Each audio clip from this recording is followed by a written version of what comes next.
بچوں کی تربیت کے حوالے سے والدین آج بالکل غافل ہو چکے ہیں۔ اگر یوں کہا جائے کہ دور حاضر کے والدین اپنے بچوں کے مجرم ہیں تو یقین کیجئے بے جا نہیں ہوگا۔ اللہ تبارک تعالیٰ کا کروڑہا شکر ہے کہ جس نے ہمیں اپنے پیارے محبوب کریم صلی اللہ تعالیٰ علیہ وآلہ وسلم کا امتی بنایا، اور اتنی بڑی نعمت، اتنی بڑی سعادت کہ جس کا ہم تصور بھی نہیں کر سکتے، اور نہ ہی ساری زندگی اگر ہم سجدے میں گر کے شکر ادا کریں تو وہ بھی ہم ادا نہیں کر سکتے کہ اللہ تعالیٰ نے ہمیں اپنے محبوب کریم صلی اللہ علیہ وآلہ وسلم کا امتی بنایا اور پھر ہمیں مسلمان گھرانے میں پیدا کیا۔ ساتھیو، آج والدین اپنے بچوں کے مجرم ہیں۔ کس طرح سے؟ آئیے ایک تھوڑی سی سرسری سی، تاکہ وقت بھی آپ کا ضائع نہ ہو، ایک توجہ کے ساتھ، بھرپور توجہ کے ساتھ غور کریں کہ ہمارے بچے آج صبح سے لے کے سونے تک، صبح جب بیدار ہوتے ہیں اور پھر رات سونے تک، وہ کن مشاغل میں آج مصروف ہیں۔ ہم والدین اپنے بچوں کو وقت کتنا دیتے ہیں؟ ان کی تعلیم و تربیت کا ہم لوگوں نے کیا انتظام کیا ہوا ہے؟ ہمارے ارد گرد جو رشتہ دار، بہن بھائی، جتنے بھی ہمارے ہمسائے ہیں یا جتنے ہمارے دوست احباب ہیں جن کے ساتھ ہمارا رابطہ رہتا ہے، ہمارے بچوں کا ان کے گھر میں آنا جانا، ان کا میل جول، کیا سب کچھ اسلام کے عین مطابق ہے؟ یقین کیجئے جب مسلمان کلمہ پڑھتا ہے نا تو وہ دار اسلام میں آ جاتا ہے، اور یقیناً جب اولاد ہوتی ہے تو والدین کو چاہیے کہ وہ ان کی تربیت اپنی مرضی کے مطابق نہ کریں، اپنے والدین کی مرضی کے مطابق نہ کریں، اپنے چچا تایا جو بچوں کے ہیں یا اپنے بڑے بزرگوں کے مطابق نہ کریں، بلکہ تعلیمات اسلامیہ کے مطابق کریں۔ اللہ تعالیٰ اور پیارے نبی صلی اللہ علیہ وآلہ وسلم نے جو ہمیں حکم فرمایا ہے کہ بچوں کی تربیت کے امور کون کون سے انہوں نے پیش نظر رکھ کے بچوں کی تربیت کرنی ہے، ان کو غور و فکر کریں۔ ہمارے بچے جو اللہ تبارک تعالیٰ نے ہمیں نعمت اور رحمت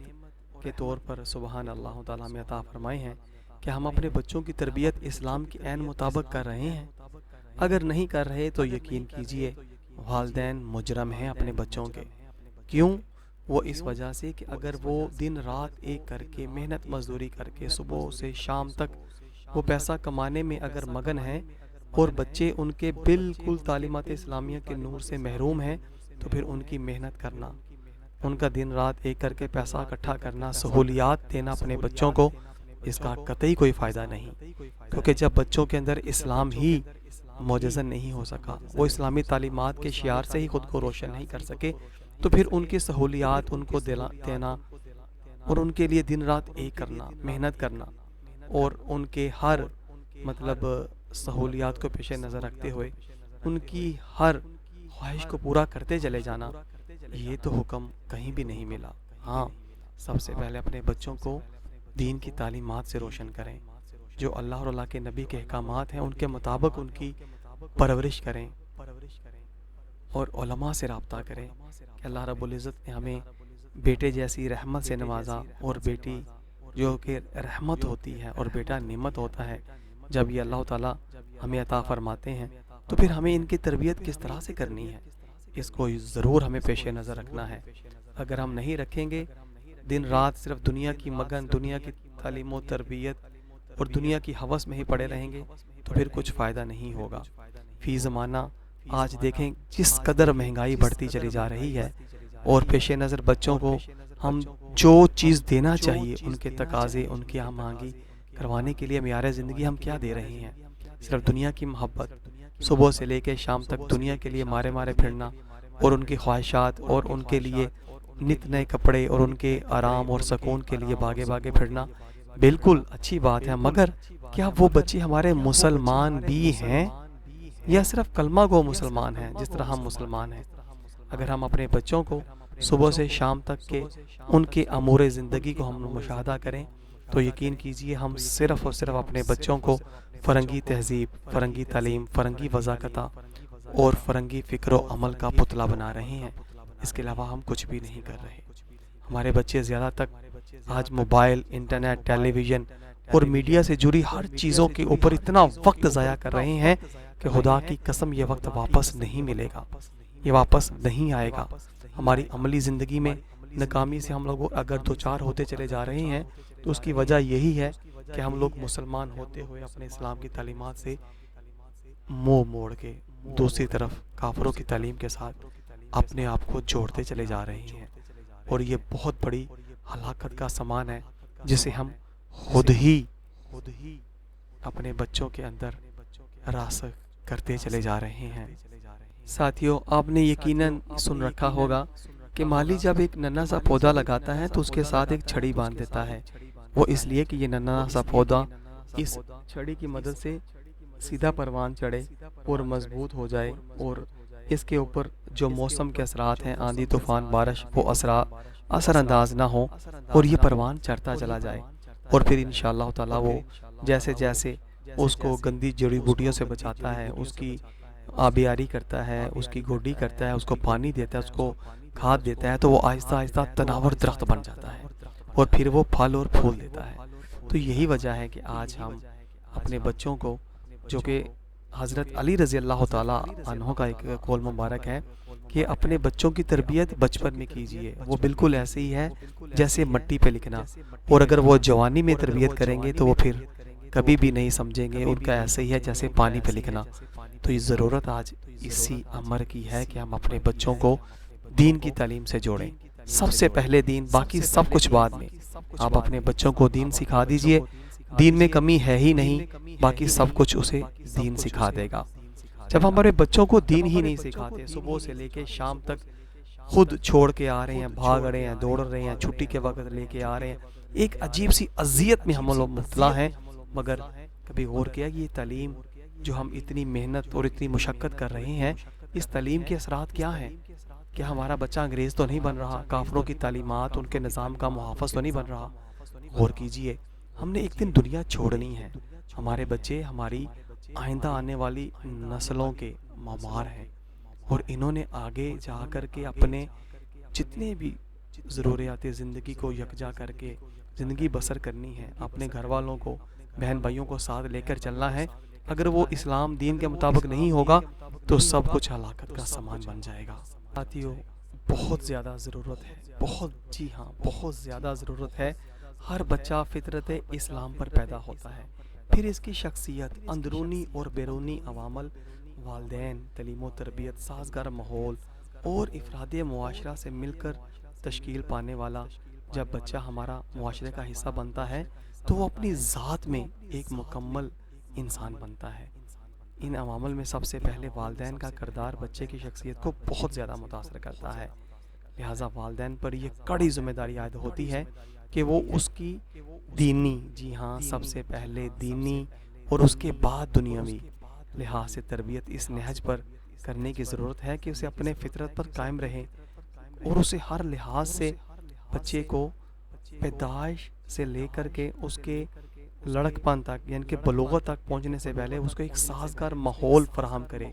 گھر کے اندر، اس کے دوستوں کے اندر کڑی نگاہ رکھیں۔ اسی حقیقت کو نبی کریم صلی اللہ علیہ وآلہ وسلم نے بہت ہی پیاری حدیث مبارکہ مفہوم ہے کہ آپ سرور تو جہاں صلی اللہ علیہ وآلہ وسلم، آپ نے فرمایا ہر پیدا ہونے والا بچہ فطرت پر پیدا ہوتا ہے، یعنی کہ فطرت اسلام پر پیدا ہوتا ہے، پر اس کے والدین اسے جو ہیں وہ یہودی یا نصرانی یا مجوسی بنا دیتے ہیں۔ یعنی فطرت اسلام پر پیدا ہونے والا بچہ جو فطرت اسلام پر پیدا ہوتا ہے وہ تو ہوتا ہی حقیقت میں مسلمان پیدا ہوتا ہے، بعد میں والدین ہوتے ہیں جو کہ جن کا جو مذہب ہوتا ہے اس کو وہاں لگا دیتا ہے، لیکن مطلب یہ کہنے کا کہ بچے کو آپ جو بنائیں گے وہ بن جائے گا، ٹھیک ہے نا؟ یعنی کہ ہر پیدا ہونے والا فطرت پر پیدا ہوتا ہے۔ بچپن کی ابتدائی دور کے پیدائش کے لحاظ سے ہم ایک اہم، بہت زیادہ توجہ کی والدین کو ضرورت ہوتی ہے اپنے بچے کو۔ جیسے ہی وہ تھوڑا سا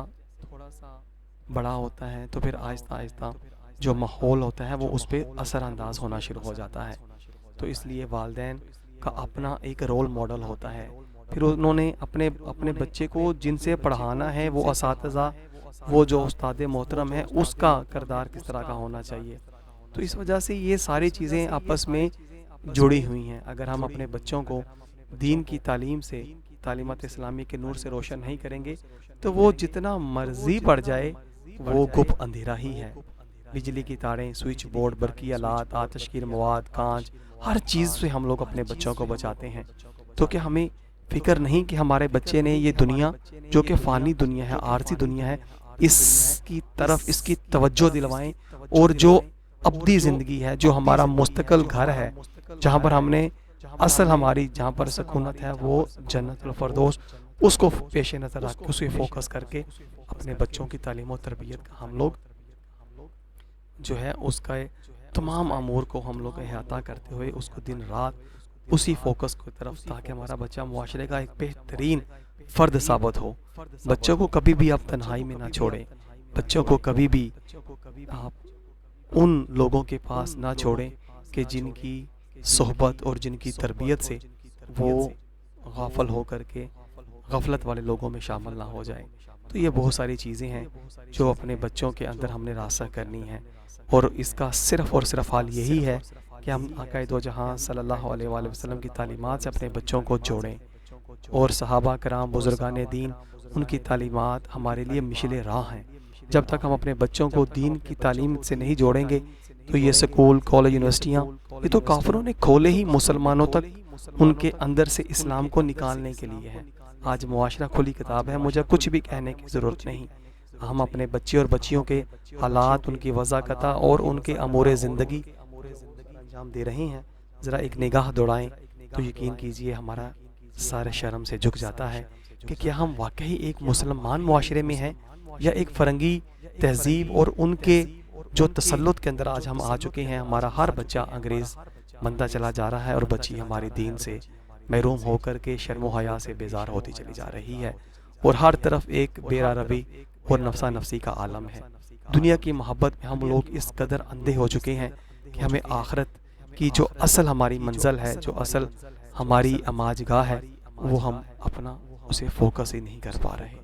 اللہ تعالی ہمیں سمجھنے کی توفیق عطا فرمائے اور سمجھ کر عمل کرنے کی توفیق عطا فرمائے. جب دین نہیں ہوگا تو پھر یقین کیجئے ہر چیز ہلاکت کا سامان ہے، اور اس کے علاوہ کچھ بھی نہیں. ساتھیو سبسکرائب، شیئر اور لائک ضرور کیجئے گا. جزاک اللہ خیر.